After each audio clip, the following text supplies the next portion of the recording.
I want to emphasize one thing from the very beginning of this debate. There have been many debates on Ukraine, and we all, I think, know now what we think about it, the war. We, on this side of the motion, are not discussing whether Russia was right or wrong to invade Ukraine. The Russian invasion of Ukraine was an appalling aggression.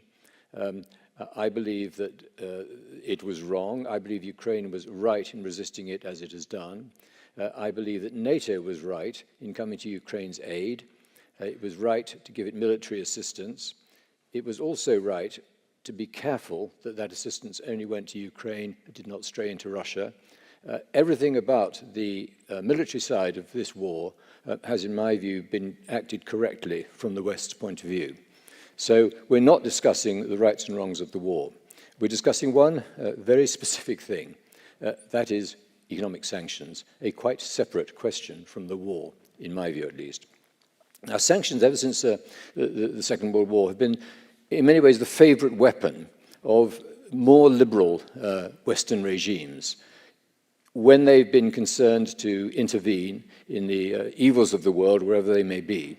They have been, on the whole, ineffective in that they haven't achieved their goal. And indeed, Nicholas Mulder, who's written one of the very few books on sanctions, it's an extraordinarily neglected subject. He studied about 35 sanctions, most of them still in place, and he pointed out that almost never did they achieve their goal. What they did was they were hurtful. So we're not arguing that sanctions don't hurt. You couldn't possibly argue that when you looked at the history of sanctions. Places like Iraq, where the most vicious sanctions were imposed, thousands of people probably died through being denied medicines under sanctions. The UN has calculated that about a third of the poor in the world are operating or living under the cloud of economic sanctions imposed by the West. They isolate regimes, they entrench regimes, they repress dissent, they bolster autocratic regimes in their autocracy. They are crippling of these regimes, but they don't seem to undermine them. And I think it's this inability to undermine power that lies at the heart of the ineffectiveness of sanctions, ineffective in not achieving their political goal because they are a political weapon. Never have sanctions directly undermined the victim power that they were intended to do. It is quite extraordinary. Mulder, in his book, assesses the effectiveness of sanctions, political effectiveness of sanctions, and reaches the conclusion that, on the whole, they may have 20% effectiveness in achieving any political goal at all. And his book actually describes the history of sanctions as the history of disappointments, simple as that. And then when you look at the countries that have been sanctioned against, Cuba, North Korea, Iran, Iraq, Afghanistan, Syria, Myanmar, Venezuela, all these countries have a curious solidity about them. Some of them were subsequently attacked militarily, but the sanctions never achieved their goal of toppling the regime. I think probably if I was running an autocracy, I'd plead with the Americans, sanction me, sanction me. I think probably that's the surest way of achieving both internal stability for my regime and actually relative security from being attacked outside. It's a most bizarre phenomenon that the most popular weapon deployed by the West aggressively against other countries should also be the most ineffective. It is a bizarre thesis, but it is the spaces on which we're proposing this motion. Now, one of the reasons for this, I think, is that people misjudge the nature of economic power. They think that, and largely these are people in the West, in capitalist countries, they think that money is power. Curiously, autocratic regimes, but also all regimes, when they're in a state of bellicosity, when they're belligerent, discard considerations of cost. They don't worry about the money. It was very noticeable, even during the Falklands War, the British government prevented Geoffrey Howe, the Chancellor of the Exchequer, from ever attending a war cabinet. They didn't want him to come up and say, we can't afford it. Money was not to be the issue when war is being fought. And this is so clearly the case, I think, in the case of Putin at the moment. Most of the countries that have sanctions attached to them are small, poor states. Doesn't mean that sanctions are effective. It just means they happen to be poor, small states. Russia is probably the biggest and most powerful state to have concerted economic sanctions inflicted on it. And they have had the most extraordinary and devastating sanctions inflicted on them. There are problems. One is that sanctions always leak. In the case of Russia, sanctions have leaked to Iran and China, helping it in the one or two respects in which they needed help, particularly with small equipment for their weapons. But the real problem is that Russia also has power to hit back. Now, I'm told that nobody ever, in the course of the planning of British assistance to Ukraine, ever discussed what might be the consequence of sanctions against Russia for Britain. They just didn't think of it, because sanctions are so natural, the response to any conflict, that they simply don't worry about what might be the effect or the ineffectiveness of them. As it has been, as we all know, Russia does have the power to hurt the West with gas and oil sanctions and with other raw materials, and it did not propose to do that at the beginning of this war, but it did react to the declaration of economic sanctions against it. In other words, this separate war, the economic war with Russia, is quite separate from the war about Ukraine. It is actually a war declared by the West collectively against Russia, although it was not prepared to declare war against Russia militarily, as a result of which Russia could fight back more effectively, I think, than it's been able to fight back militarily in Ukraine. Indeed, I think, and I'm pretty sure no one ever predicted the degree of instability that Russian reaction to sanctions has inflicted on the West. I'm almost tempted to say that if I was trying to propose a motion that sanctions against the West might work because of the effect that these sanctions have had on the West, I might be have much more difficulty arguing the case. Sanctions on the West have been extraordinarily effective because, well, look at it, Donald Trump's fallen, Boris Johnson's fallen, Liz Truss has fallen, the German and French and Italian governments have been destabilized. The effect of the sanctions on Russia in response to them has really been devastating. Probably the cost of the sanctions to the West has been much greater than the cost of supporting Ukraine militarily.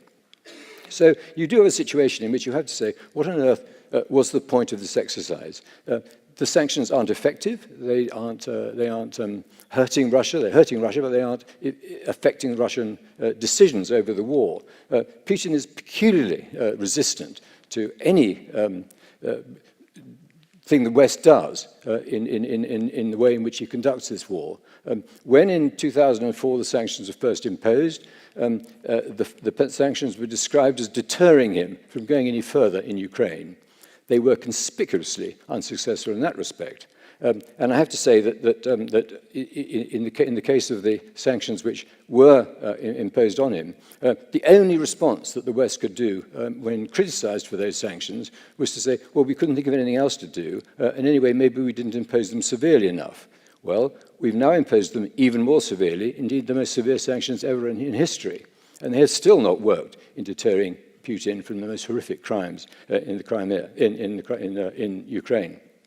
Now, all I can do in conclusion is point out that the opponents of us in this motion are dealt with us in this subject with some detail. Owen Matthews here has written about this extensively in an excellent book, which I strongly recommend you all to buy. It's about the Russian response to the Ukrainian war, written very boldly in the middle of the war rather than waiting for it to end. But he says in the book very clearly, sanctions did not work in deterring Russia from going further after they invaded Donbass. And I'm afraid to quote him saying of sanctions now, where he says, the fact is that Kremlin fears neither a backlash from an elite nor from the people of Russia over the economic decline imposed by sanctions. Things would have to get far, far worse than ever in living memory, for an angry, silent Russian middle class to contemplate regime change. Indeed, Owen does say, it's an excellent book, I want you to know, Owen does say that the consequence of Putin being toppled, which is one of the putative consequences of the sanctions, of him being toppled, would probably be a worse regime in Moscow than having Putin there. It is not wise policy at the moment to hope for Putin to go. The people who take over from him are far worse. We have a problem now. How do we end the sanctions? It's a curious fact of sanctions so easily imposed that they are the most difficult to end. I think there's about 100 sanctions regimes operating around the world now, mostly out of Washington. Simon. Okay, and the answer to that is that they don't end easily. They end with great difficulty and often not at all. We're going to have a big problem in ending these sanctions. I want you to know they hurt, but they don't work. Thank you very much.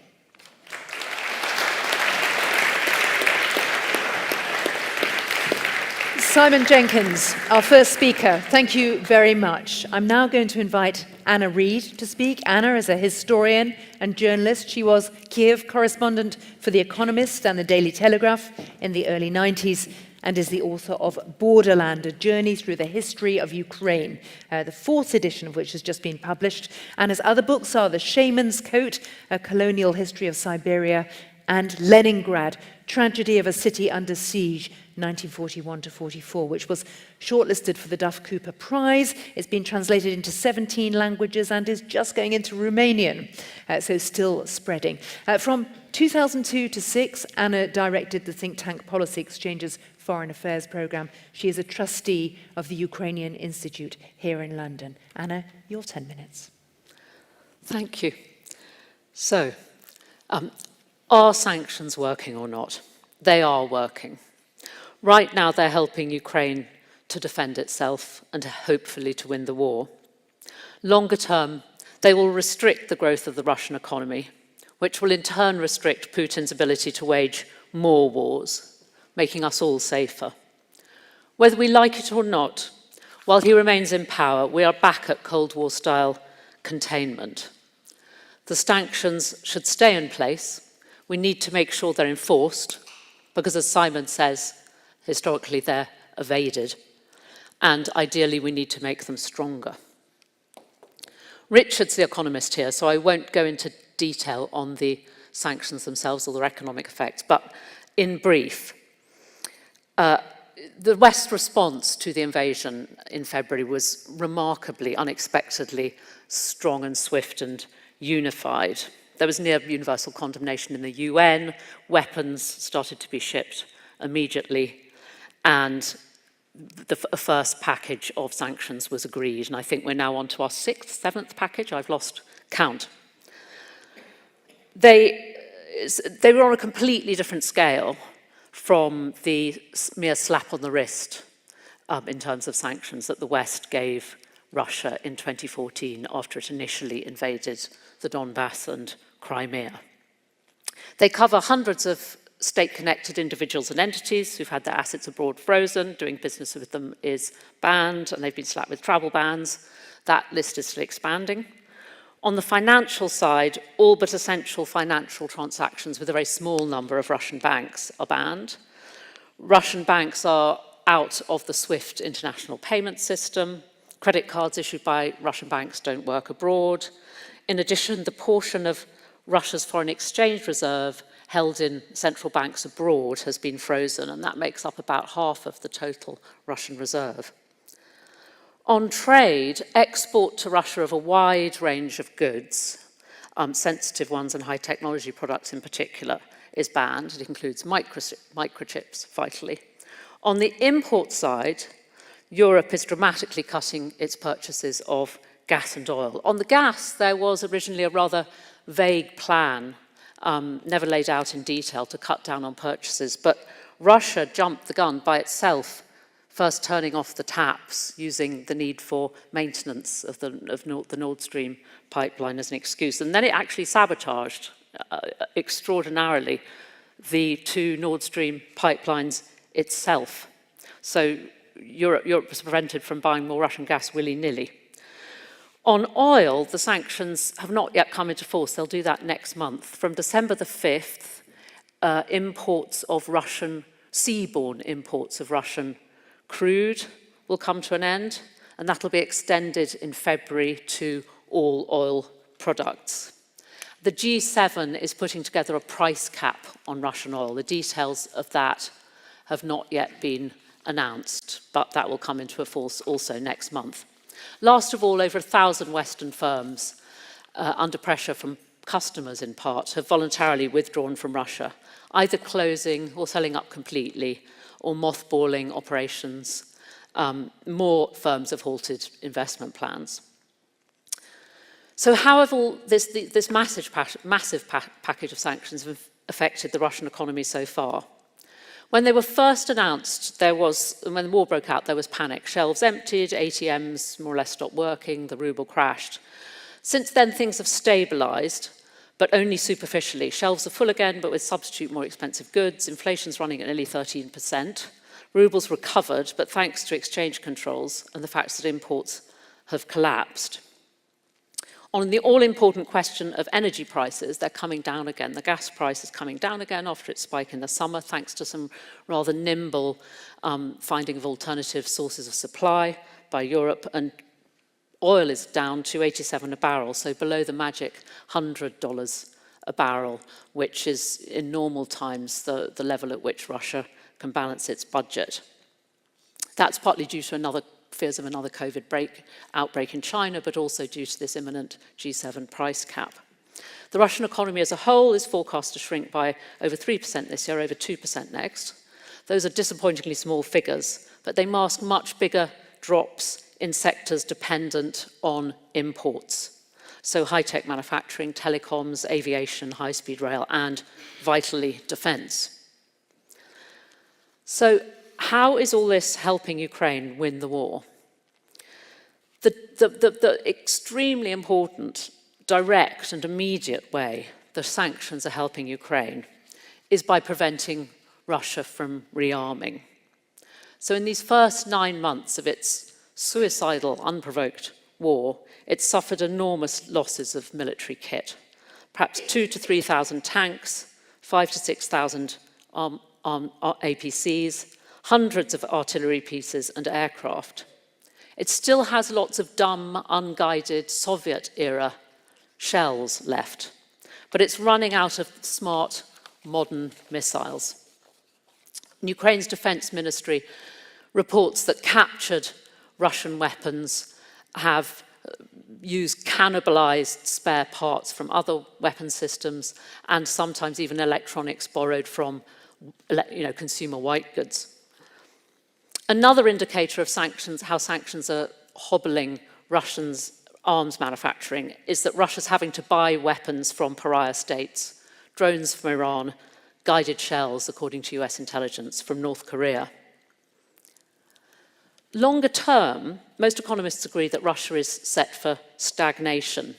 Sort of skimming through various reports, the words that crop up are sort of dismal, chronically sick, impoverishment.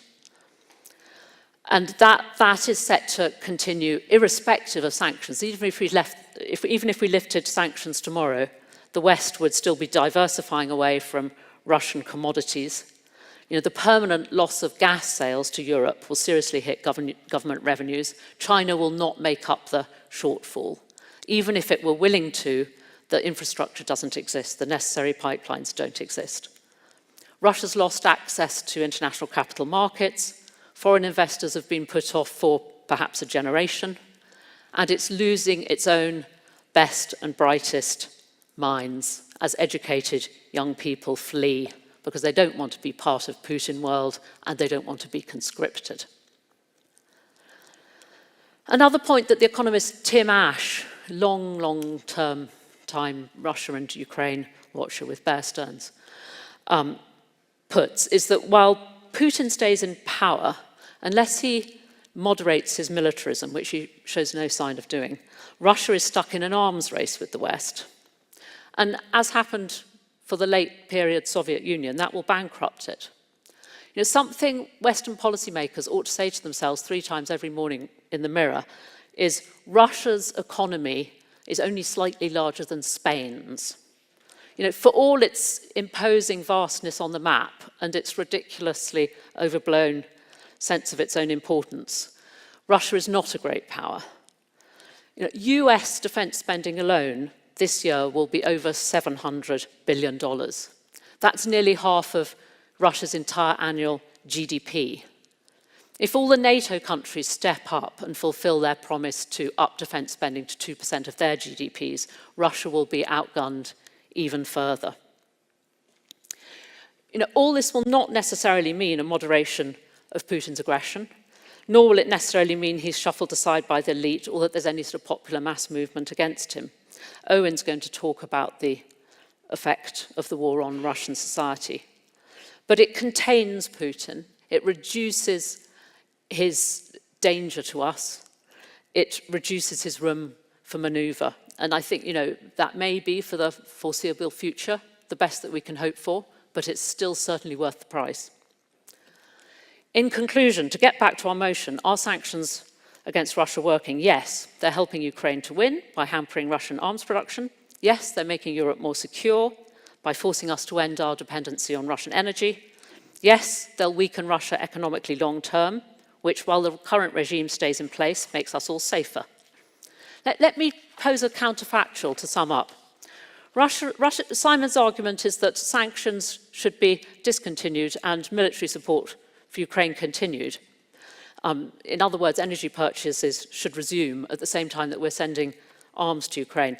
First of all, that would embolden the Kremlin. That would send a signal to the Kremlin that we're losing interest, that we're going to give up on Ukraine. It plays also straight into their narrative that the West is hypocritical, decadent, weak. It would encourage the Kremlin to carry on with the war. Second, it's not tenable at home. It's simply too incoherent a policy to keep it up. It's unsustainable politically, domestically. Third, lifting sanctions would harm relations with Ukraine. It would completely undermine Ukrainian morale, and it would undermine a country which is a vital buffer state for us. I'll come back to it more when we have our extra minute at the end. We're helping fellow Europeans. It isn't